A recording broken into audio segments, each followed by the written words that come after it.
Tonight we want to talk a little bit about the subject of renunciation. And there are many important points to be made about this subject. It's a very important subject because real renunciation does not really have to do with an outer lifestyle that we lead, whether we're married or not married, whether we have children or don't have children. Any of that, that's not the essence of renunciation. Renunciation basically is this: it's to overcome the delusion that the things of this world are going to fulfill us. And in fact, because we have so long been attracted to and working in the realm of the physical world and the senses, we actually need to overcome an addiction to restlessness and an addiction to the senses and to the things of this world. We had lunch with our friend Gurgaon today, and we were talking about the current generation of young people being so into electronic media, how many screens there are and how many iPhones and smartphones and tablets. And we saw some time ago a kind of a documentary on the good parts and the bad parts of the electronic revolution and being connected all the time. And one of the segments talked about South Korea. In South Korea, they have huge pavilions where young people come in and they play video games all day long. And they have big consoles and very fast computers, and so they play these video games for 10 hours, 12 hours every day. And after a while, they begin to lose the ability to really relate to any other reality. And so they have actually set up, as part of the government has set up, kind of camps where they can go to overcome their addiction to video games. And they force them terrible, terrible punishment for them not to have any electronic devices for a week. And it's very, very hard for them to overcome that desire to be constantly stimulated. It's not just kind of the mental aspect. After a while, there comes to be a brain chemical reaction, so that we're constantly needing to have that stimulation in order to stimulate parts of the brain. Well, what are those video games? Those video games are an attempt to create reality. Not the reality that we know, but a more, let's call it, exciting reality, a reality that is even more stimulating than the one that we live in. But we have to realize that we too are living in a giant video game. Only it's the video game of the five senses. Those video games that the young people are playing really only involve two senses, maybe three, but certainly sight and sound, maybe third if you think of the movement of hands as touch. But also, because that video game has a beginning and an end, and then they enter into another reality, they can realize, even though it's difficult, but they can realize that that's not the only reality. We're even more unfortunate, because we're born and we die, most of the people, without ever exiting this reality. And therefore, we can't really realize, or at least it's very difficult to realize, that this reality is not the sum total of life's experience, of the experience of being human. We were in Calcutta, had a beautiful weekend, in Kolkata. Did a Kriya initiation at Master's home and some programs, and also visited the mission and the tomb of Mother Teresa. It was an extremely inspiring time, but there was one young woman at a satsang who came up and very pleadingly asked afterwards a question that has probably occurred to any thoughtful person: what is the meaning of life?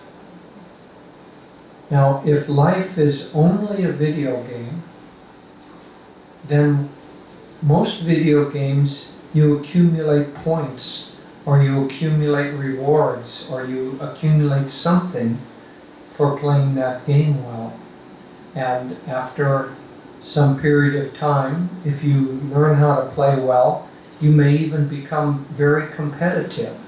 And you cease playing just for yourself and you get online and you play against other players.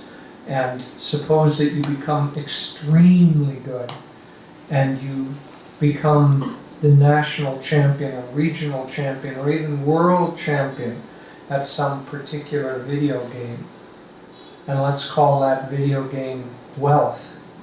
And so you become a Bill Gates. Now, when you're at that level of playing, it's very, very difficult then to extract yourself from that reality. It's very difficult to say, oh, this is just a game. It doesn't mean anything. And that's the problem, is that we get really, really caught in this video game of life. Well, renunciation, the essence of it, has nothing to do with lifestyle. Has nothing to do with whether you wear blue or yellow or live in an ashram or don't live in an ashram. It has to do with whether you are making a conscious effort to de-addict yourself from being caught in the system of success and failure, reward and punishment of this video game, because it's very, very stimulating. It's not as if it's as easy as just to say we could play this, what I've been saying, back to most people, and they might nod their head, but they wouldn't take the beginning of the first step, the shadow of a thought of the first step in extracting themselves, because it's very, very addictive. I read a startling study about, this study was done at a large university, and then it was replicated around the world. And what they asked of people was that they go into a room with a chair and they do nothing for 15 minutes. There were no phones, there were no screens, there was no noise, they just were supposed to sit there for 15 minutes. The students, and then as I say, it was replicated, so it's not just students that we're talking about, but the people found it by and large to be absolute torture. Given the choice, almost 95% would pay $5 to get out of the room more quickly than 15 minutes. They went on to give the people going into the room the possibility of having a kind of stimulation. But that stimulation was a mild shock, about as strong of a shock as you get if you move your feet across a carpet and then touch something. So a little static shock. Not a big one, but unpleasant enough. So none of us sitting in this room would purposely rub our feet on the carpet and give ourselves a shock. But something like 40% of the people preferred giving themselves a shock to sitting in the room for 15 minutes without being stimulated. One student shocked himself 200 times in that 15-minute period. And so See, what I'm saying is that even if the stimulation is unpleasant, we're addicted to having stimulation. And so what we need to do as we begin to get less addicted to this game of life is we need to begin to pull back from some of the more obvious elements that are addictive. And so one of the first steps on the spiritual path is to do away with those things that are chemically addictive, to do away with drugs, to do away with drinking alcohol, to do away, if possible, with smoking, and those things that are chemically addicting to the mind. Because as long as we're chemically addicted, it makes it difficult for us not to be engaged all the time.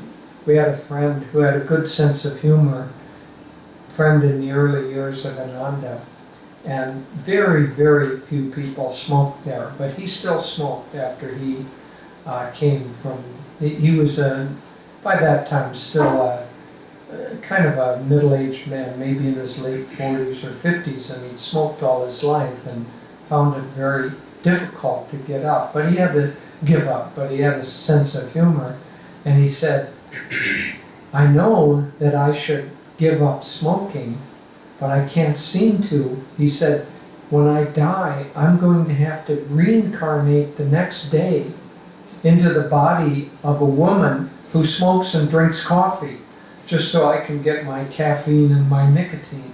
And he was laughing at that himself, but we reincarnate basically from a place that is much more beautiful, much more uplifted, much more enlightened than this plane, and we incarnate because we're addicted to the stimulation of the consciousness through the senses. And that's basically what's going on. So Master, the whole of the spiritual path, or Swamiji said, the whole of the spiritual path is overcoming the ego, which is the soul that becomes identified with the body and personality. In this sense, we could say it's the soul that lives in cosmic consciousness, wanting to be condensed enough so that it can play the video game of life where the senses are stimulated and where the sense of separation and I in a competitive mode against others is stimulated. And so that we, even from an astral heaven, we choose, because of past karmic tendencies, like that man at Ananda who said he was addicted to caffeine and nicotine, we're addicted to fame or wealth or competitiveness or being smart or being beautiful or ones of tens and tens of thousands of other things. And so we choose again and again to come back into this world, and then we live out a life, and gradually, it takes a long, long time until, as Master said, we have a sense of anguishing monotony of this. So I imagine even those boys going 12 hours a day at the pavilion playing video games in South Korea end up with a sense of anguishing monotony and say, I've got to detox from this. Well, renunciation is our way of detoxing from this life. Now, Swamiji, in the booklet or book, Renunciation for a New Age, talks about several very important things. One, he says, is that renunciation should be not world denying, but samadhi-affirming. In other words, we don't pull back from this world because we get punished. That boy who shocked himself 200 times in 15 minutes didn't pull back from the need to be stimulated simply because he was being punished. In fact, punishment is just one more way of stimulating. And so, reward, punishment, they're two sides of the same coin, but in a sense, both are equally stimulating. And so we don't pull back by saying, no, don't do that, no, don't do that, no, don't do that. What we pull back from is by affirming how much more wonderful it will be if we channel our energy not outwardly, but inwardly. And so the essence of renunciation is to make the choice to rechannel or redirect our energies from going in an outward direction into stimulation of one sort or another, into an inner direction where the stimulation, and in this sense the actual rate of vibration of consciousness, begins to slow down. And when we begin to slow down, then we begin to perceive an inner world that is much more attractive to the soul. Remember, it's the soul that has become identified with the body, but the inner world is much more attractive to the soul than the outer world. And so when we begin to make the choice to come within, then the soul becomes more and more into its natural habitat until finally we break through the ego, this desire for separation, the delusion of separation, and we go into the great states that the yogis talk about, the state of samadhi. And so as Swamiji said, renunciation should be samadhi-affirming, not world-renouncing. Because world-renouncing would be fine. It just doesn't work. It doesn't work very well. And so by affirming samadhi, then we affirm our own true nature, our own higher nature. Swami also laid out kind of different steps or even stages in the New Age renunciation. There's pilgrim, there's brahmachari, tyagi, and Nayaswami. Nayaswami, he added the word Naya because he wanted people to recognize this as being a different, a new kind of renunciation. And if we weren't called Nayaswamis and just Swamis, then the tendency would be to say, well, you can't be a Swami. You don't wear orange. You were married, you're still married. How can you be a Swami? You aren't a Swami. And all we do is have to battle against old thought forms. So Swami said, why fight against those old thought forms? If the essence of renunciation is inward, not outward, why have to battle people who want to define you as some outward category? He said, we'll be Nayaswamis, we'll be samadhi-affirming swamis, or samadhi-affirming brahmacharis, or tyagis. But the essence of all of the vows doesn't really matter, these categories. It's really kind of like a piece of fruit ripening a little bit. We're all apples.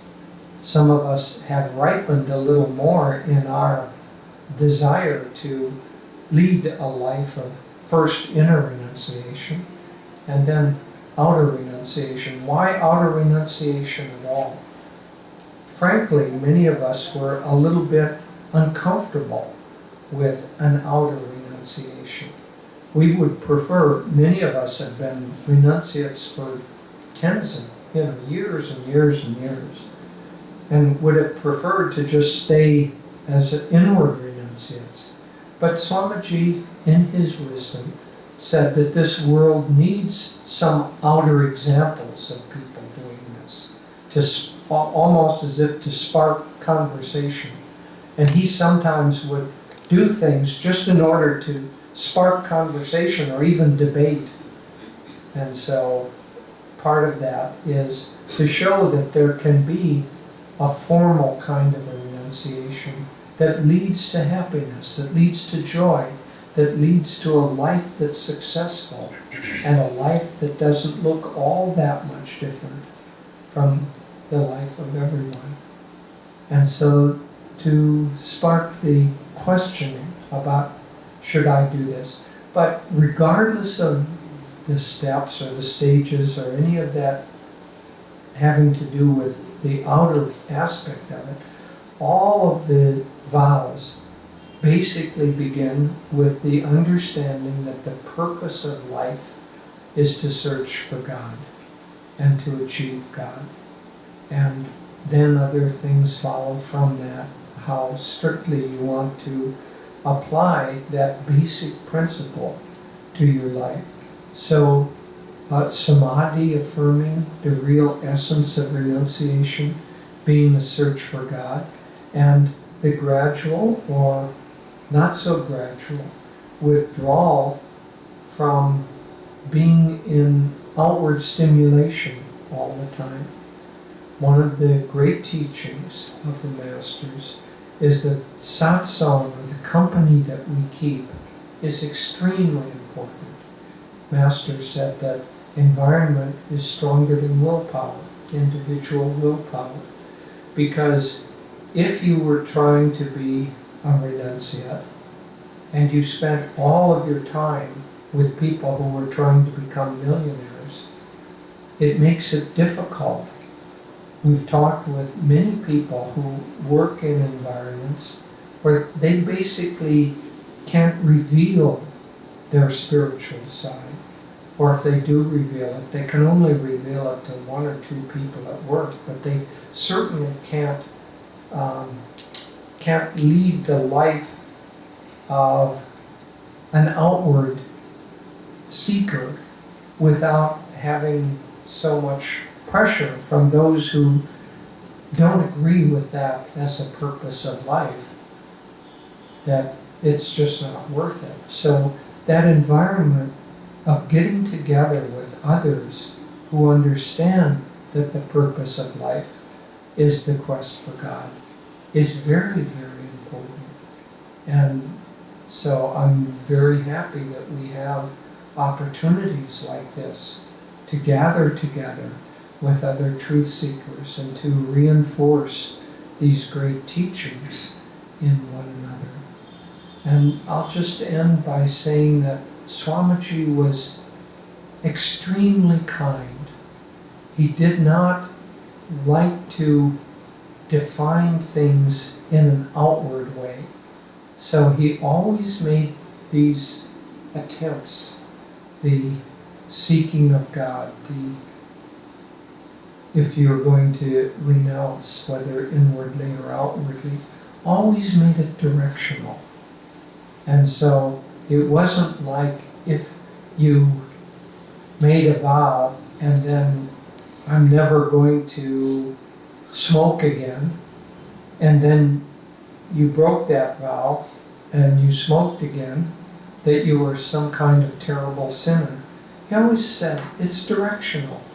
He said he himself used this example of being someone who smoked, and when he would smoke again after he was trying to give it up, he would say not I have failed, he would say I just haven't quite succeeded yet. And so with renunciation, which is a million times more important and more complicated than something like giving up smoking, giving up the addiction to Maya, now that's a real accomplishment. Are we going to fail? Of course we're going to fail. So why use failure as an excuse not to make the effort? Simply say, no, I haven't yet succeeded. And say that not only for yourself, but for others too. Swami was extraordinarily kind and extraordinarily supportive to people because he recognized that this is a very hard to accomplish. Not very many. In the Gita it says, 1 out of 1,000 seeks me, and 1 perhaps out of the thousands that seek me finds me. We know it's a difficult thing. 999 people aren't even interested in doing this. And so, for ourselves and for others, let's be very patient, very loving, and very supportive. And ultimately, when we live in this way, and Devi and I now have lived amongst seekers for long enough and in a wide enough variety of people, we can attest to the fact that when we live this way, we are happier and more fulfilled than when we don't. And I'll also share a few words. And thank you all for joining us.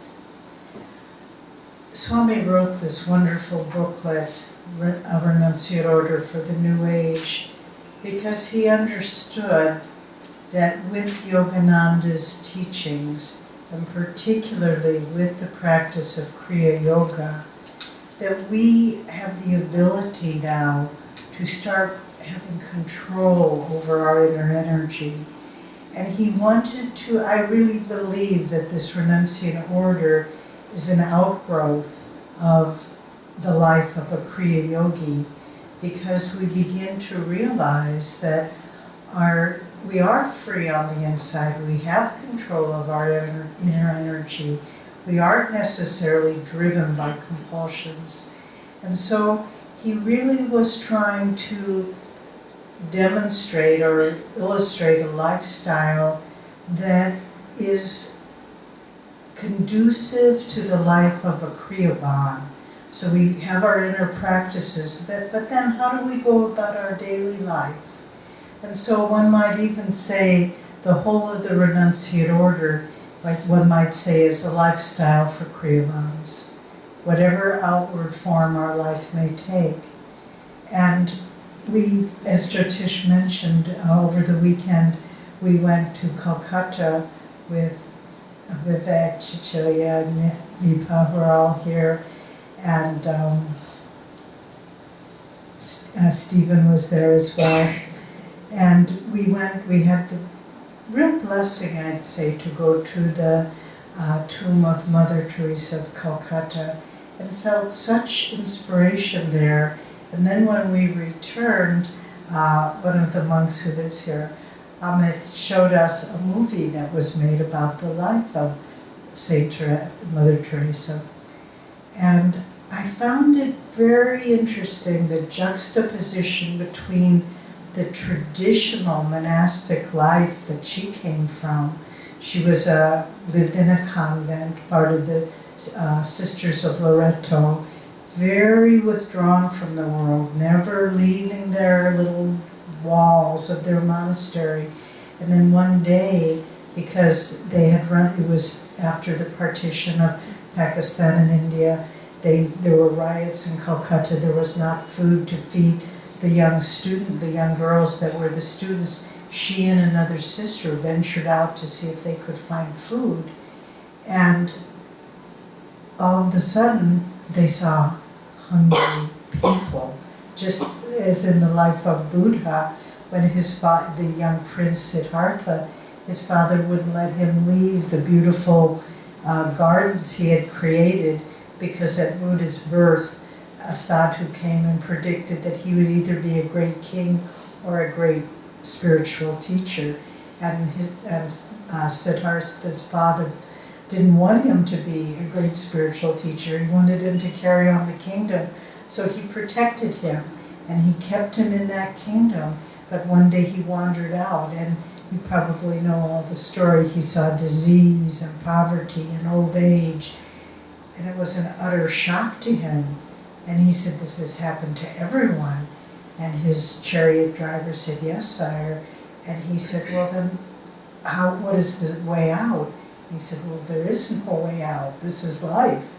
And Buddha Siddhartha at that time, determined that he would find the way out of suffering by inner realization, and that's what he did. Well, going back to Mother Teresa, there she was in that convent, very protected from all the suffering going on around her.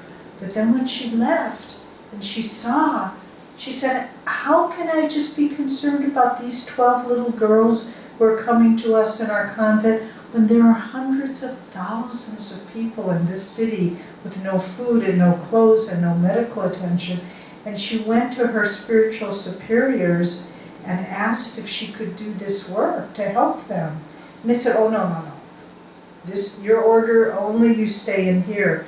But she felt God's call. And so we all know the story of her life. She transcended the typical monastic life. And even if it meant her not being a nun anymore, she was willing to do that, to serve other people. And that's true renunciation, giving up even the comforts and the security of the nice little life in the convent. And so for all of us at this time, we need to understand that without that sense of inner renunciation, and I'll give you examples what I mean by that, we can be practicing Kriya Yoga very nicely, we can have experiences in meditation, but if we are not living what our deep faith, our deep devotion to Guru, then it's really not all that effective, no matter how much we meditate. As Jyotish said, we've seen many different examples of people on the spiritual path, people who meditated long hours every day, but were in that process became very selfish and self-focused. And then we saw people who were just thinking, I don't care about myself. I want to help other people, as Mother Teresa did. And those are the people that you see are growing closer to God. So, Swami gives some wonderful examples in this little book. What does it look like in our daily life to be an inner renunciate? Well, let's talk about different possibilities, different situations in daily life. I think we all start with anger and thwarted will. If we want to do something and it doesn't go our way, and then we get angry and honk our horn or jump out. And I mean, you see this every day on the streets of the great cities of India. People in conflict, this isn't what I wanted and you're thwarting my will. Well, instead of saying renunciation means I must suppress the will, it's not ego denying, it's expansive, it's samadhi-affirming. So instead of getting angry when things don't go your way, just relax and say, God, what do you want? Not what do I want? And every time when you start to feel that energy coming, no, this is the way it has to be. And if it's not, then you say, all right, God, what is it that you want? Let me expand into a bigger reality.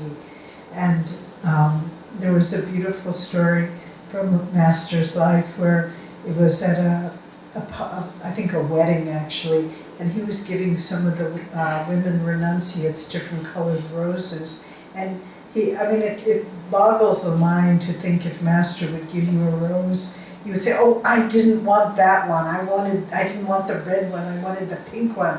But this woman said that, and Master looked at her very sternly because it wasn't a little thing. He said, what God gives, you take. Meaning, get above the likes and dislikes and preferences. And why? Is it evil? Is it bad? It's limiting. You will never be happy as long as you are expecting the world to be the way you outlined it. I don't know if you've noticed yet, but the world doesn't usually respond the way we want it to. It has its own agenda. And if we want to be happy, we have to say, all right, God, what's your agenda? Clearly my agenda is not playing out here. So renouncing the sense of anger, and the sense of having things to be your own way, expanding it into a sense of God, whatever you give, let me accept it and enjoy it. Another situation we find all the time is in working, either in a family or a business, where people have differing opinions. And we kind of again want to assert, I'm right, you're wrong, I see this much more clearly than you do, this is how we need to proceed. But rather than saying, okay, I'll never have an opinion, I'll always do what other people think, that's not the right attitude. But to expand, even in a work situation, and just say, let me consider that other people's opinions might be better than my own. Let me expand and learn from them. I saw Swamiji do this all the time, even from people who one might dismiss as not very wise, not very perceptive or discriminating. Sometimes they would come to him and say, Swamiji, I think this would be a good course for Ananda, or I think this would be better if we did it this way. And he would stop and he would consider, even if it was something he hadn't thought of, and he would say, you know, I think you're right. And the joy of expanding and embracing other people's opinions instead of thinking my way. You know, there's an expression in English, in America, I don't know if it's in India, but it kind of captures the American spirit, unfortunately. It's my way or the highway. You know, either you do it my way or you're out of here. But it's so limiting. Part of the joy of cooperative community is the blending and the creative energy and ideas of many, many people. That's why Swami's beautiful song, many hands make a miracle. Many hearts, many minds, many hands. And if you only want to do it your way, you'll get a certain amount done, but it'll be limited. But to expand into accepting other people's realities. Another common situation in daily life has to do with our possessions. Like, this is mine, and it's not yours, and maybe I'll give you a bit of that, but I'm going to keep it for myself. And again, is that wrong? Is it bad? It's just limiting. And if we can I have learned this over and over, if there's something that I really like and I'm using, but I can see someone else could really benefit from it, even though it's sort of like, you know, like ripping off a Band-Aid, I'm not quite sure I want to give that, but I will. Whenever I do that, it's like, it comes back many, many times what I gave away. You get to the point where you want to say, I think I need a little more, so I'll give this away, because you know it'll come back more. There's a story in Autobiography of a Yogi where one of the saints that Master writes about had a wonderful spiritual work, and he had come from a very, very wealthy family in India, but he renounced it all to live in a life of renunciation. And some of his disciples praised him and said, "Oh, Master, what a great renunciate you are." And he said, "How can you say that? It's quite the contrary. It's the worldly people who are the renunciates, because they renounce true happiness for a few in exchange for worldly security." He said, "I've given up a few baubles and trinkets for the immeasurable treasure of God in my life constantly." So just to expand your awareness, to give, to say, nothing is really mine. You know, we've mentioned in other circumstances that we had at Ananda, there was a forest fire in 1976, and it destroyed the community. Jyotish and I lost just about every physical possession we had.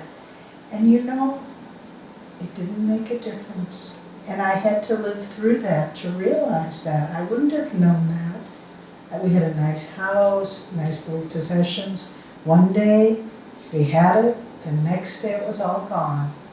And yet I realized I'm the same person.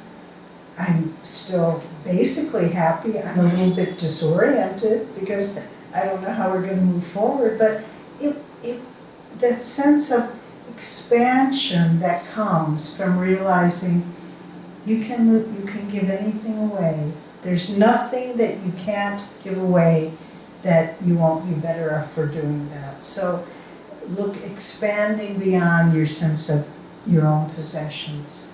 Another typical monastic perception is, okay, we won't relate to men and women and we'll just separate ourselves from the world. Well, rather than withdrawing and saying, I can't relate to members of the opposite sex, just to expand it and say, all men are my brothers and my fathers, all women are my sisters and my friends.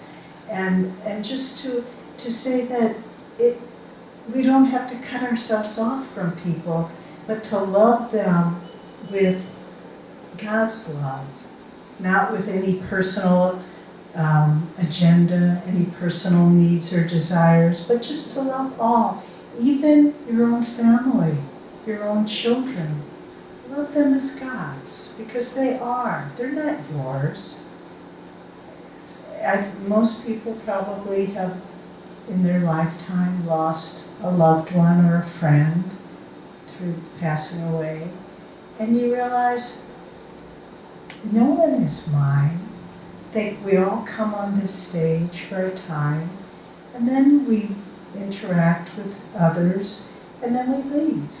But as the Hari Mahashaya said, we come into this world alone, and we leave it alone. Make the acquaintance of God now.